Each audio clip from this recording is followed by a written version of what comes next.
जय Hind. Income tax के एक प्रिंसिपल कमिश्नर को सीबीआई द्वारा 10 लाख रुपए की रिश्वत लेते हुए गिरफ्तार किया गया।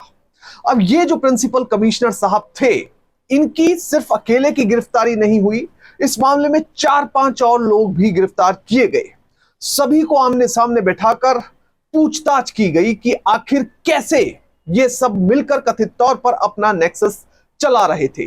दरअसल एक कोयला कारोबारी को इनकम टैक्स का एक बड़ा नोटिस आता है कि आपको इनकम टैक्स की इतनी राशि भरनी है, नहीं भरेंगे तो आप पर कार्रवाई होगी। उसके बाद वो इन प्रिंसिपल कमिश्नर साहब से संपर्क करने की कोशिश करता है, जिसके तहत वो बिचौलियों के संपर्क में आ जाता है। 10 लाख रुपए में पूरा लेन देन तय हो जाता है और काम करवाने का वादा कर दिया जाता है, पर इसकी जानकारी सीबीआई को लग जाती है और फौरन सीबीआई अपना जाल बिछाकर इस अधिकारी को गिरफ्तार कर लेती है।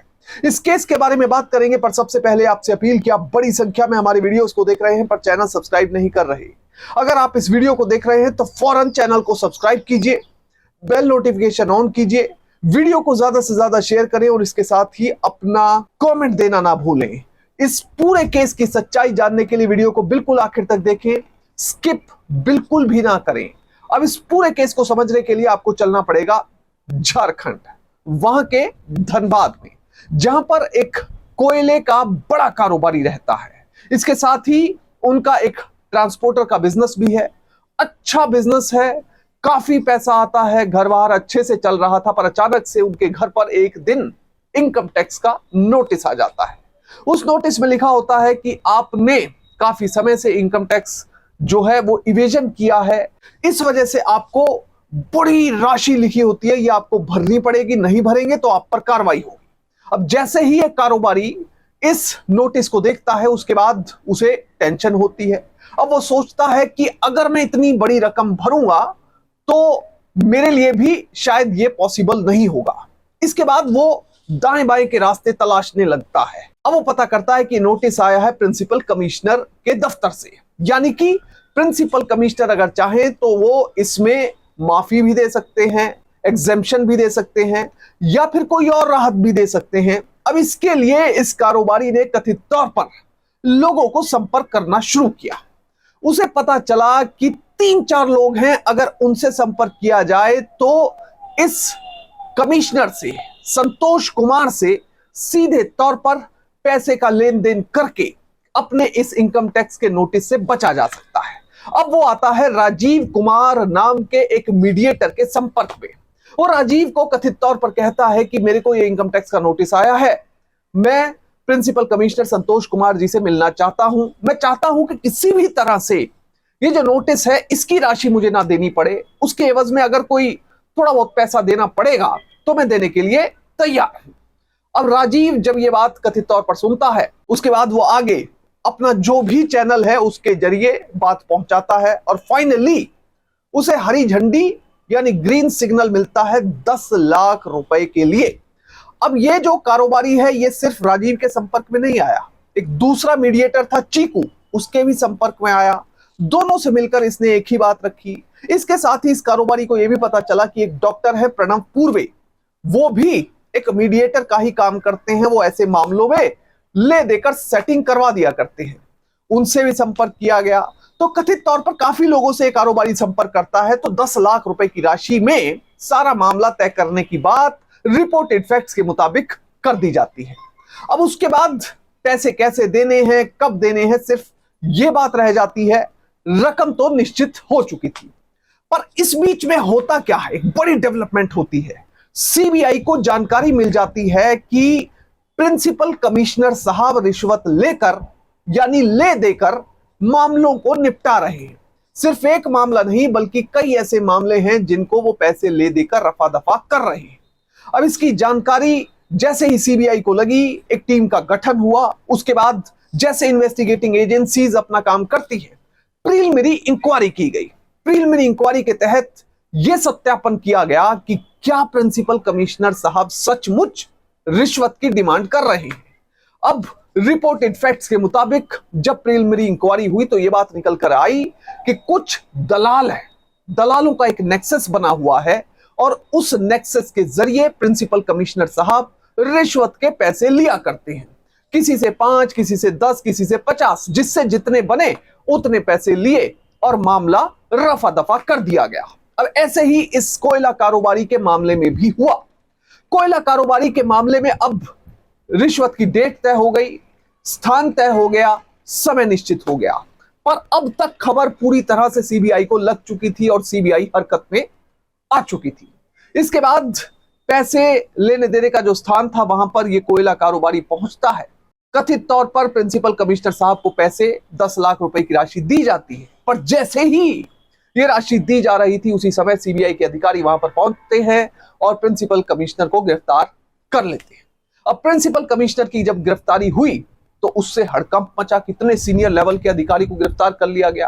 पर दरअसल सीबीआई के पास कथित तौर पर पहले से काफी समय से जो इंक्वायरी चल रही थी, कुछ सबूत थे, कुछ सर्कमस्टांशियल एविडेंस थे, उनके हिसाब से ये गिरफ्तारी की गई थी। रिपोर्टेड फैक्ट्स के मुताबिक इस अधिकारी की गिरफ्तारी के बाद सीबीआई के अधिकारी पटना स्थित इस प्रिंसिपल कमिश्नर के दफ्तर में ही उनसे पूछताछ करने लगे। कई तरह के सवालों की उनके ऊपर बौछार की गई और जो भी सीबीआई के पास एविडेंस थे, सर्कमस्टांशियल एविडेंस थे, उनके आधार पर कई तरह के सवाल कई घंटों तक किए गए। उनसे पूछा गया कि आखिर चीकू नाम का व्यक्ति कौन है, राजीव कुमार कौन है, अशोक चौरसिया को आप कैसे जानते हैं, डॉक्टर प्रणब पूर्वे को आप कैसे जानते हैं, वो आपके लिए क्या काम किया करते हैं, उनसे आपका संपर्क किस विषय के संदर्भ में अक्सर होता है, और भी कई तरह के सवाल केस से रिलेटेड उनसे किए गए। अब इसके साथ ही सीबीआई की टीम प्रिंसिपल कमिश्नर साहब के दफ्तर में कागजातों को खंगालने लग जाती है। अक्सर कोई भी इन्वेस्टिगेटिंग एजेंसी होती है वो दफ्तर में किसी भी आरोपी अधिकारी के दफ्तर में जरूर पहुंचती है, क्योंकि वहां पर कई बार इस तरह के सबूत मिलते हैं। जो लोग लेन देन पैसों का करके मामलों को रफा दफा करते हैं तो उनके दफ्तर में कई ऐसे एविडेंस मिल जाते हैं, कई ऐसे क्लू, कई ऐसे हिंट मिल जाते हैं, सबूत मिल जाते हैं, जिससे यह साबित होता है कि वो अधिकारी बिल्कुल ट्रांसपेरेंट तरीके से काम नहीं कर रहा है।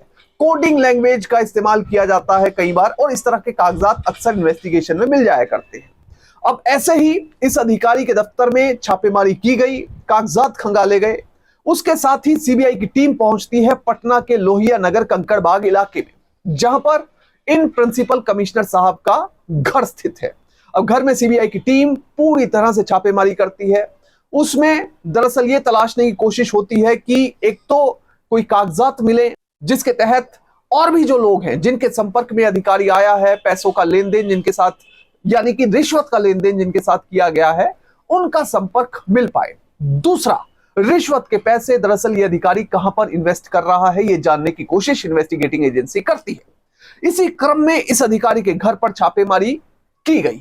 अब कुल मिलाकर जैसे इस अधिकारी को गिरफ्तार किया गया तो सभी जितने भी डिपार्टमेंट से वहां के अधिकारियों में एक तरह से हड़कंप सा मच गया।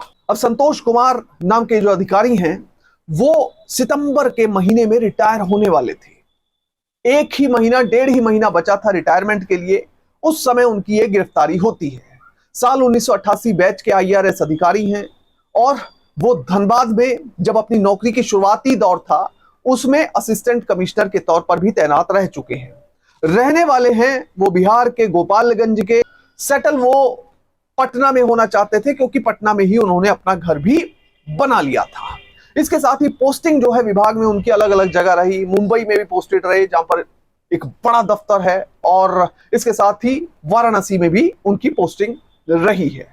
फिलहाल जो पटना है, पटना जोन के अंडर ही धनबाद भी आता है, और आप ये लगा लीजिए कि पूरे बिहार का और पूरे झारखंड का जुरिस्डिक्शन वो पटना की ब्रांच में आता है।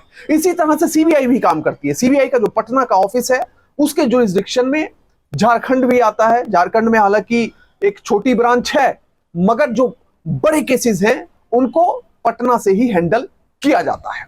अब इस पूरे मामले से हमें सीख क्या मिलती है? हमें सीख ये मिलती है कि आप किसी भी बड़े पद पर पहुंच जाएं, पर कभी भी रिश्वत का मुंह ना ताकें, रिश्वत की तरफ ना बढ़े, क्योंकि कानून के हाथ बहुत लंबे हैं और वो रिश्वतखोर चाहे कितना ही पावरफुल हो, चाहे कितनी ही बड़ी कुर्सी पर बैठा हो, उस तक हाथ कानून के जरूर पहुंचते हैं। बहरहाल इस मामले में सच्चाई क्या है ये तो माननीय अदालत तय करेगी और वो ही अंतिम तथ्य होगा। पर इस मामले से उन सभी लोगों को जो इस समय अलग अलग परीक्षाओं की तैयारी कर रहे हैं उनको एक बड़ी सीख मिलती है कि आप ईमानदार व्यक्ति बने तभी एक जिम्मेदार नागरिक बनकर देश को आगे विकास की राह पर डाला जा सकता है। जय हिंद।